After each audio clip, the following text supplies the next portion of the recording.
Que hace algo más de un año, fue en noviembre de 2019, se dio a conocer sobre la pérdida, una pérdida pues multimillonaria de la Cooperativa de Caficultores de Andes, inicialmente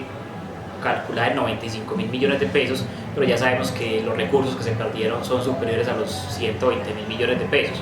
A raíz de esa situación, en 2020, a inicios de 2020, los caficultores iniciamos un proceso de recaudación de fondos con el propósito de pagar una asesoría de un abogado que nos permitiera pues analizar, digamos, desde el punto de vista jurídico si existía fundamento o no pues como para instaurar acciones de tipo legal o penal, administrativo, lo que correspondiera. Y también pues tener todo el conocimiento de un caso que realmente es muy complejo, porque bueno, la verdad la gran mayoría del dinero se los pierde en la bolsa de valores de Nueva York especulando pues con derivados financieros. Queríamos entender cómo fue que se llevó a eso, ¿cierto? Quiénes fueron los principales actores, los corresponsables y qué implicación tenían pues cada uno de estos, ¿cierto?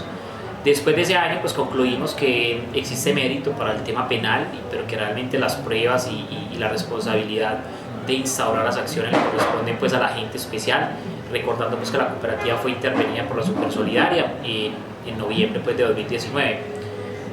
Sabemos que se deberán adelantar también, digamos, denuncias de carácter administrativo. Varias de esas podríamos adelantar a los caficultores, pero también tenemos que esperar y poder conocer en ese mismo sentido qué se está haciendo desde la auditoría, desde la intervención de la Supersolidaria, es decir, el doctor Rebollo, Alejandro Rebollo Rueda, que hoy es el representante legal, que sabemos también ha dicho en varias ocasiones que va a interponer o que interpuso ya algunas denuncias para poder, digamos, hacer un trabajo conjunto en la medida de lo posible. Pero nos dimos cuenta de cómo fue todo el proceso, realmente fue comprender en detalle. Ya lo que nos corresponde es obviamente informar a la base social, a los caficultores y a la opinión pública en general, a quienes confiaron en nosotros, qué fue lo que encontramos en ese trabajo que nos demoró casi un año.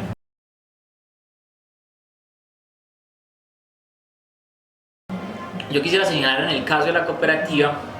la dificultad o lo complejo de la situación, digamos, lo que vimos nosotros cuando nos tocó enfrentar como una especie de enroque, ¿cierto? Que reunía pues ahí, digamos, los poderes, el prestigio de la Universidad de Antioquia, porque la Universidad de Antioquia participó en varios proyectos en asocio con la Cooperativa de Caficultores de Andes y el gobierno municipal, ¿cierto? Y en esos días nosotros estábamos dando a conocer o denunciando públicamente pues las irregularidades de las que daban cuenta informes de revisoría fiscal, ¿cierto? Nosotros aceptábamos que campesinos, personas, digamos, lo que lamentablemente se les ha negado la posibilidad de estudiar y de entender pues temas complejos relacionados con empresa y economía, pues no dieran mérito a las denuncias nuestras. Pero siempre lamentamos y realmente nos indignó bastante que académicos, personas, digámoslo, del mundo académico, ¿cierto?, de una universidad tan prestigiosa como la universidad,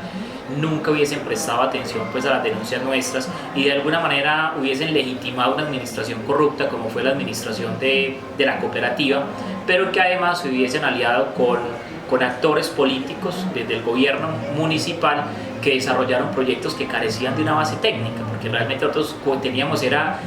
críticas políticas a los que son políticas, críticas gremiales a los que se supone deberían pues manejar bien los temas gremiales o los temas cooperativos, pero la crítica a la universidad es que la universidad debe ser científica, a veces debe ser técnica y debe realmente garantizar que los proyectos tengan esa base. Y participaron en proyectos y siguen participando, porque esto es algo que quiero señalar, en proyectos que carecen realmente de esa comprensión y ese conocimiento de cuál es el real problema de la caficultura y de qué manera realmente un proyecto como una central de beneficio puede llevarse a cabo siendo viable desde el punto de vista técnico, económico, social y ambiental. Y realmente se va a enfrentar la universidad a una situación muy compleja cuando los hechos y el tiempo, así como nos dieron la razón en las críticas y más que en las críticas, en las denuncias que hicimos en su momento a la situación económica y a la mala administración de la cooperativa, cuando se comiencen a conocer las fallas en el diseño, en la construcción, en la contratación y en general en la ejecución del proyecto de la central de beneficio, que fue un proyecto en el que se gastaron más de 20.000 millones de pesos, y un proyecto que fue legitimado, acompañado y aplaudido desde la universidad, desconociendo los cuestionamientos que con fundamento en un análisis objetivo y en un conocimiento que tenemos del sector cafetero, pues hicimos en su momento las personas pues que manifestábamos opiniones contrarias, ¿cierto? Así que bueno, es un tema muy complejo porque realmente éramos como David luchando contra un Goliat pues multiplicado por 3 y tal vez con esteroides, era una cosa pues cierta, y nosotros sin onda, era muy complejo, pero bueno, aquí realmente la invitación es algo constructiva, es a reflexionar el rol de la universidad y realmente qué tipo de profesionales queremos formar en las universidades. Profesionales con capacidades o habilidades técnicas o también con un sentido social, un sentido crítico, éticos, fundamentalmente éticos, y que realmente estén más conectados con el contexto, ¿cierto? Y que estén dispuestos realmente a vigilar y a defender pues el trabajo de la gente menos desfavorecida. Porque bueno, yo diría que esa es mi conclusión. Las personas que tienen un nivel de conocimiento, tienen acceso a un título universitario y tienen lo que se ha convertido en un privilegio en nuestra sociedad, tener un título universitario, deberían sentirse responsables de ayudarle a otros, y en este caso pues no cumplieron esa función de ayudar a vigilar los recursos y los activos de los caficultores de la cooperativa, y quedará para la historia. Así que bueno, ya que cada cual realmente luego reflexione sobre lo que hizo y lo que pudo hacer, y que ojalá esta experiencia también desde la academia se piense y se reflexione y se tome como caso de estudio.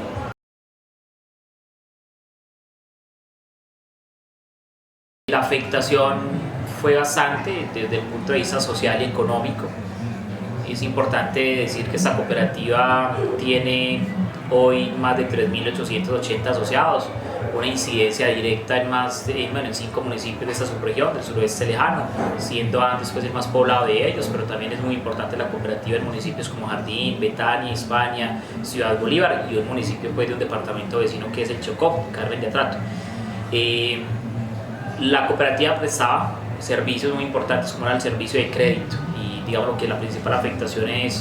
que se deja ver hoy es la imposibilidad de muchos productores de poder fertilizar sus capitales y de acceder a un crédito en condiciones favorables. El crédito de la cooperativa era por mucho pues el crédito más barato, un crédito que inclusive era menos del 1% mensual, y hoy muchos caficultores o han tenido que emigrar a otras entidades con tasas de crédito, costos financieros significativamente mayores, o muchos inclusive dejar de fertilizar sus capitales. La cooperativa también le daba a sus caficultores incentivos o apoyos producto de la venta de café con el sello Fairtrade. Se llegaron a generar en algunos años 3.500, 5.000 hasta 8.000 millones de pesos que luego se repartían digamos de manera igualitaria en apoyos, en fertilizantes y demás. A raíz de todo este proceso, digamos que eso se ha restringido, y muchos caficultores pues, realmente se han visto bastante afectados, como ya lo dije, la imposibilidad pues también de obtener en un futuro un apoyo para que sus hijos puedan cursar pues estudios universitarios. La cooperativa a muchos de sus asociados durante años los apoyó para que sus hijos estudiaran en la universidad con un apoyo económico directo, y quizás la pérdida más sentida es la preocupación y la incertidumbre que hoy se vive después de haber trabajado durante muchos años para construir un patrimonio de más de 100.000 millones de pesos, activos superiores a los 200.000 millones de pesos, y que muchos caficultores hoy no puedan saber si el producto de su ahorro, de su esfuerzo durante décadas pues se va a perder o no, porque es incierto si la cooperativa se salva o no, y si los aportes que tanto le costó pues a los caficultores construir se van a perder o no.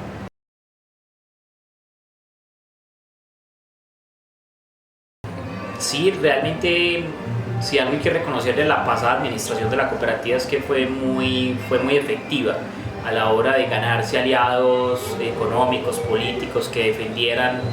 lo indefendible, porque realmente las actuaciones irregulares se venían denunciando desde hace varios años. Sin embargo, pues los entes públicos, los mismos actores políticos hicieron oídos sordos de las fundadas, pues digámoslo, denuncias o pronunciamientos y declaraciones que un grupo de asociados veníamos haciendo desde hace varios años, y fue así que inclusive en ese encuentro de dirigentes del suroeste con presencia pues de importantes políticos, incluso el presidente de la nación, senadores, personas de bastante reconocimiento, pues se exaltó la gestión del gerente, y hay que decir algo, ya en 2010 2018 la cooperativa ya ha perdido 80.000 millones de pesos, ¿cierto? O sea que cuando se da el encuentro de dientes del suroeste, la cooperativa ya había acumulado pues realmente millonarias pérdidas ocultadas por la anterior administración en cabeza pues de Juan David Rendón Cañaveral. Y lo más, digámoslo, indignante es que se habían ya hecho algunas denuncias que fueron, digámoslo, desconocidas, desoídas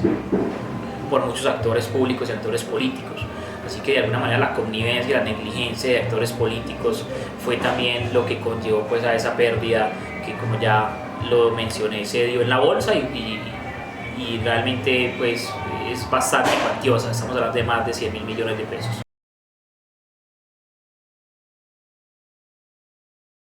Digamos que el proceso, si se inició un proceso, aún no avanzaba pues a una etapa de que podamos conocer de alguna sanción o de alguna medida pues en contra de él o de los directivos o de los que pudieron participar en el fraude. Podemos decir que fue un fraude, en el fraude y la cuantiosa pérdida pues que sufrimos los caficultores. La pandemia, digamos, lo que ayudó bastante a que el tema, digamos, lo que quedara pues ahí como opacado y de alguna manera pues se postergaran los términos y demás, ¿cierto? Se dilatara todo el proceso. Y nosotros también podemos dar cuenta que fue complejo en medio de la pandemia adelantar pues la investigación independiente que llevamos a cabo, pero en gran medida sí está en la impunidad. La pregunta es si se va a actuar en este o si se va a hacer algo o vamos a ver algún avance en este 2021 o vamos a seguir presenciando cómo se pierden empresas enteras en el sector cafetero y no pasa nada, ¿cierto? Como a la gente más trabajadora y más pobre se le puede seguir esquilmando en cuantías pues que no son pues 4 pesos y el Estado y los entes como la Supersolidaria pues no actúan, ¿cierto? La invitación es a que las personas estén muy vigilantes y muy pendientes porque sería un muy mal precedente para esa sociedad, ¿cierto? Casi que sería una invitación para que el que sea bandido se meta a una cooperativa, se la robe y sepa que puede hacer cualquier cosa y no le va a pasar nada, ¿cierto? Así que sería muy mal precedente, una sociedad ya bastante afectada por otros fenómenos y otros tantos vicios, de enviarle ese mensaje que las principales empresas que más pueden contribuir al desarrollo del campo pues son tan vulnerables que pueden ser destruidas de la noche a la mañana y que los causantes o los que orquestaron ese tipo de situaciones pues sigan impunes como si nada hubiera pasado. No, el dinero realmente en la mayoría se pudo constatar que se perdió en derivados financieros en la bolsa, otro dinero se le debía a los bancos, así que realmente la cooperativa todavía está en riesgo de liquidación y sería viable si y solo si se llega a un acuerdo con los bancos, con los acreedores. Estaremos vigilantes de que ese acuerdo realmente sea bueno para los asociados y no solamente bueno para los bancos. Ahí está la clave de poder determinar si la cooperativa en adelante es viable o no, o si por el contrario estaremos pues en el escenario pues de que no sea viable, asistiendo a la liquidación de la que fuese hasta 2019 la principal cooperativa de caficultores del país.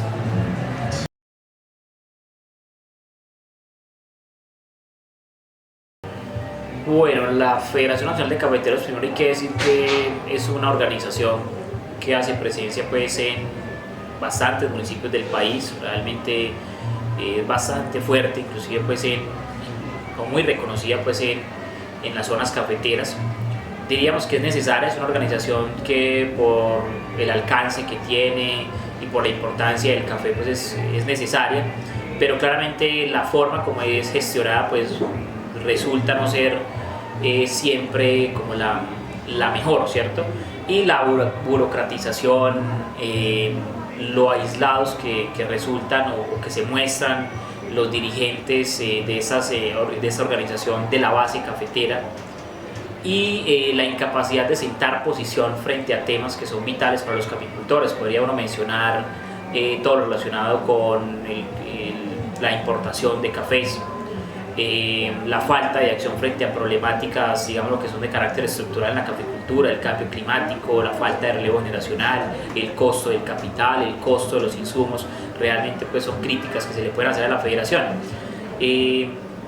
Pero también es falta de avanzar en ese proceso pues de formación, de cualificación de los caficultores desde la base, para que las herramientas que ofrece la federación, digamos las selecciones cafeteras, sean mejor utilizadas por los productores y de esa manera pues exista una dirigencia gremial mucho más ligada a los intereses de los productores y mucho más desligada a los intereses de los actores económicos y políticos, las multinacionales y los gobiernos de turno.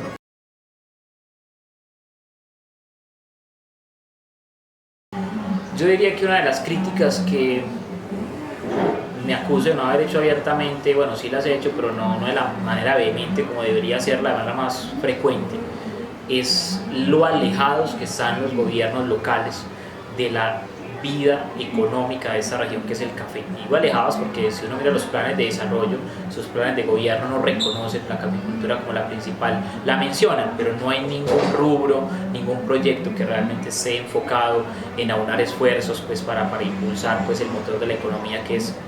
el café, ¿cierto? Así que basta con mirar los planes de desarrollo para darse cuenta que muchos de ellos pues obviamente se ven obligados y ganan votos hablando del café en sus discursos, pero no traducen eso en políticas públicas que inclusive se podrían desde los mismos municipios fomentar políticas públicas, acuerdos municipales en los consejos para poder fomentar la actividad cafetera y no se hace en estos municipios que dependen, como Andes, por ejemplo, en más de un 90% del café. Y también cuestiono que los proyectos que realizan son muy de corte asistencialista, son proyectos que no tienen, digámoslo, pues un enfoque en incrementar las capacidades de los productores en materia pues productiva, transferencia de conocimiento, tal vez infraestructuras, desarrollo, mejora en la infraestructura productiva, sino que son proyectos muy de corte asistencialista pues que buscan pues ser de corto plazo, mover una cantidad de recursos, beneficiar a los contratistas y que obviamente generen luego pues réditos políticos pues que generen condicionamientos o compromisos para próximas campañas políticas.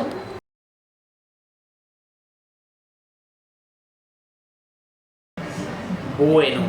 yo diría que el café es una muestra de un modelo económico sumamente inequitativo, porque es un gran negocio a escala global, ¿cierto?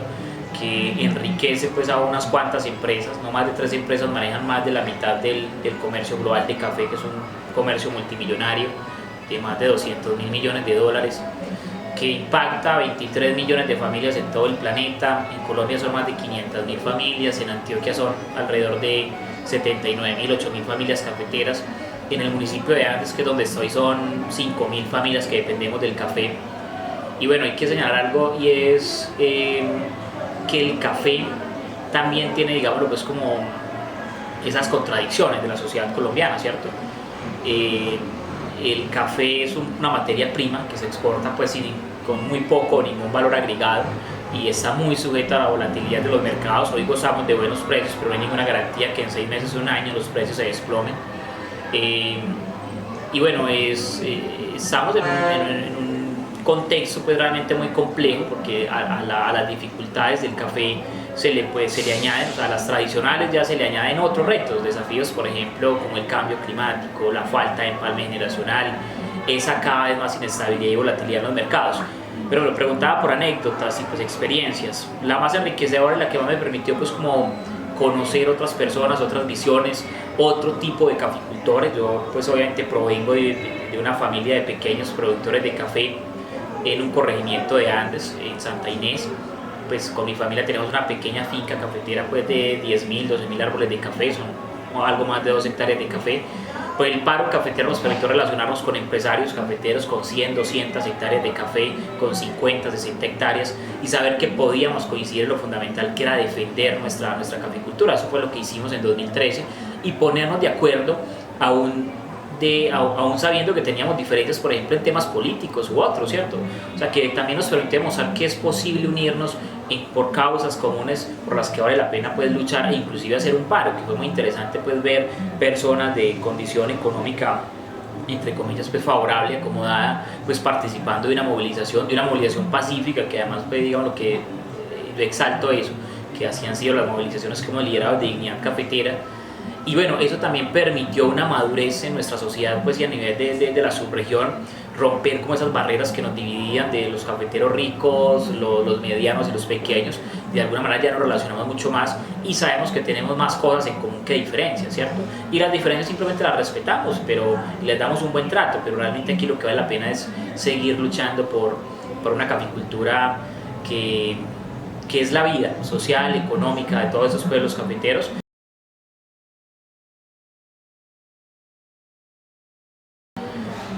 digamos lo que es esas contradicciones, y también lo que demuestra es que este es un país donde el símbolo nacional, el símbolo que ha sido el café como el principal producto de exportación y el que muchos nos sentimos orgullosos, es un producto que no se conoce y no se disfruta en los hogares de nuestro país, en parte, digámoslo, porque se ha difundido el mito de que tomar café colombiano es caro. Digamos, lo que yo tengo una tienda de café puede decir que es falso. Aquí podríamos tomar el mejor café del mundo a un precio pues realmente razonable, no tenemos que cobrar $1 ni $5 por una taza de café de buena calidad. Pero lo otro es una decisión política y económica. Yo pienso que la Federación Nacional de Cafeteros nunca le ha interesado promover el consumo de café, porque realmente la federación gana por libra de café exportada. Entonces, digamos lo que los ingresos que en gran medida recibe la federación es por exportar café, no tienen ningún incentivo desde lo económico para que se fomente el consumo de café. Y la exportación es un negocio de multinacionales. Entonces, digamos lo que pareciera que en Colombia todo lo que no beneficie o aquello que no beneficie a un gran grupo económico o una multinacional no importa. Y si los grupos económicos nacionales ganan importando café, pues bueno, pareciera que para el gobierno de la federación, pues ahí están los intereses de ellos. Entonces la pregunta es dónde queda el interés de los productores,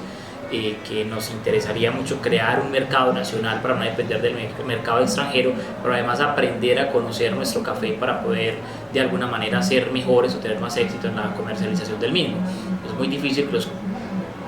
agricultores, los caficultores podamos avanzar en el mundo del café si ni siquiera consumimos nuestro propio café, así que realmente yo también ahí le asignaría parte de responsabilidad a la federación, pero en gran medida es el modelo económico que tenemos en Colombia.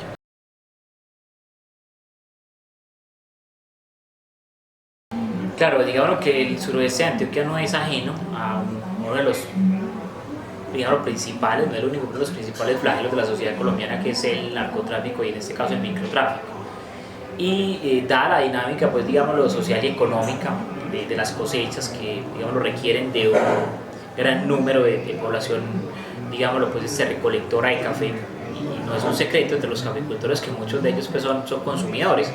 pero también yo he podido notar que inclusive en nuestras veredas cafeteras el consumo de sustancias psicoactivas se ha incrementado, ¿cierto? Yo vivo en una vereda y pues en la vereda mía pues no es porque sea la vereda donde yo tengo la finca, pero ahí digamos lo que no es tan notorio el consumo, pero sí hay una vereda vecina donde hay pues realmente un gran número de jóvenes y muchos de ellos consumen sin sustancias, ¿cierto? Y no lo hacen de una manera soterrada pues o así oculta. Esa es como otra de las situaciones que yo he venido notando, que ya cada vez es como se está normalizando realmente en nuestro contexto el consumo de estas sustancias. Y obviamente digamos lo que yo he notado pareciera corresponder con ese recrudecimiento, digámoslo, de esa disputa entre esos cárteles o entre esas empresas criminales que claramente pues luchan por mantener el control de ese negocio.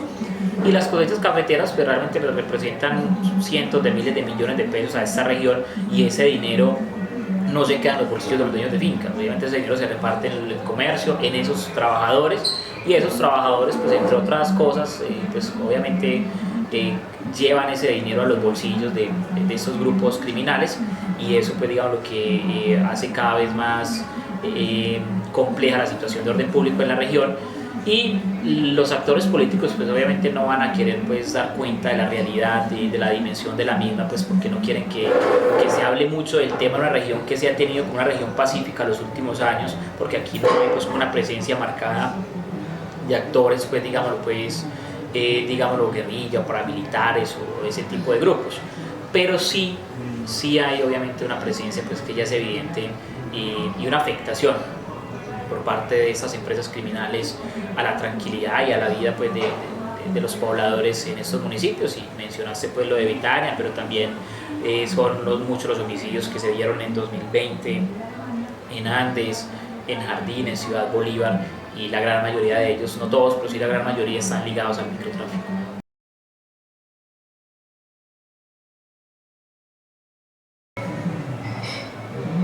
El café significa cultura. Para mí el café es una cultura. De hecho, pues el café hace parte de mi vida desde varias dimensiones, desde lo social, desde lo económico, desde lo político, y también lo cultural. Digo que es cultura porque realmente yo he aprendido a conocer el café en todas sus dimensiones. Comencé siendo pues un productor de café, hoy estoy en un proyecto pues de una tienda de café, y en este espacio pues estoy básicamente explorando como esas otras dimensiones del café que se nos ha negado a los productores. Yo cuento por ejemplo que el café en Europa, cuando llegó a Inglaterra, se le consideró a los cafés, a las tiendas de café se les consideraba la Universidad de Penique, que por un penique, que era una moneda, pues no sé, 1000 pesos hoy, por decir algo para que la gente lo entienda, una persona de esa sociedad, de la sociedad inglesa, sumamente clasista y elitista, podía participar de debates, charlas intelectuales y formarse de alguna manera en un café, escuchando y dialogando con otras personas. Para mí el café es eso, para mí el café es un medio que permite la interacción, el diálogo entre personas, es una vida social, es una vida romántica pues, de nuestros tiempos, y para mí el café invita a disfrutar aromas, sabores, pero también a compartir ideas. Por eso digo que el café es cultura, y esa es la parte del café que yo quisiera más personas conozcan, las ideas que se pueden compartir en torno al café, los proyectos que se pueden construir en torno al café, además que es una vida global. Entonces digamos, cuando uno está en una tienda de café conoce que los mejores métodos, los más vistosos, como el sifón japonés, la prensa francesa y otros métodos son creados, digamos, en otras sociedades, y el café es una bebida que nos identifica ante el mundo. Y nosotros no conocemos realmente lo que deberíamos conocer como productores de lo que es el café como bebida, como producto de consumo, y como, ya pues va a ser un poco redundante, pero como cultura, ¿cierto? Así que realmente yo quiero que el café sea conocido, o en adelante la gente que pueda interactuar conmigo vea el café también como es un medio para elevar nuestro nivel de cultura como sociedad. Bueno, les cuento que este es un proyecto que comenzó ya hace varios años como idea, ¿cierto? El Café Prometeo pues realmente es como una evolución de un proyecto que inicialmente se enfocó en robótica, ¿cierto? Robótica para el campo. Y es un proyecto que busca exaltar, digamos, la cultura, ¿cierto? La cultura en torno al café y una cultura del conocimiento, ¿cierto? Así que por eso, digamos, lo que queremos unir café, tecnología y cultura. De hecho, si vienen pues al café en Andes van a encontrar pues un café ambientado en la cultura de las líneas, las chivas, las luces de escalera. Y cuando hicimos la presentación el 4 de diciembre, somos pues un espacio realmente nuevo, yo dije que ese iba a ser un café donde era permitido hablar de lo que es políticamente incorrecto. Aquí se va a hablar de todo tema, de lo que la gente quiera realmente sin ninguna restricción. Cada vez que el café queremos que invite a soñar, invite a pensar, pero también invite a crear, ¿cierto? Y que le permita pues a nuestra sociedad conocer otras personas, otras ideas, respetarnos, aun cuando podamos pensar diferente, pero saber que tenemos mucho en común, ¿cierto? Y la tecnología realmente es algo apasionante, porque es realmente poder tomar, digámoslo, como el conocimiento y lo más avanzado de la humanidad, y darle un propósito cuando lo convertimos en una herramienta para la educación, una herramienta para mejorar la producción, una herramienta para mejorar la salud de las personas, una herramienta para que los agricultores puedan hacer más eficientes sus labores. Es mucho lo que podríamos lograr pues si logramos esa semillita del conocimiento, logramos que esa semillita del conocimiento, que es Prometeo, de hecho pues el loguito es como un grano de café. Sería mucho lo que podríamos lograr si esta semilla, digamos, lo crece, ¿cierto? Y echa raíces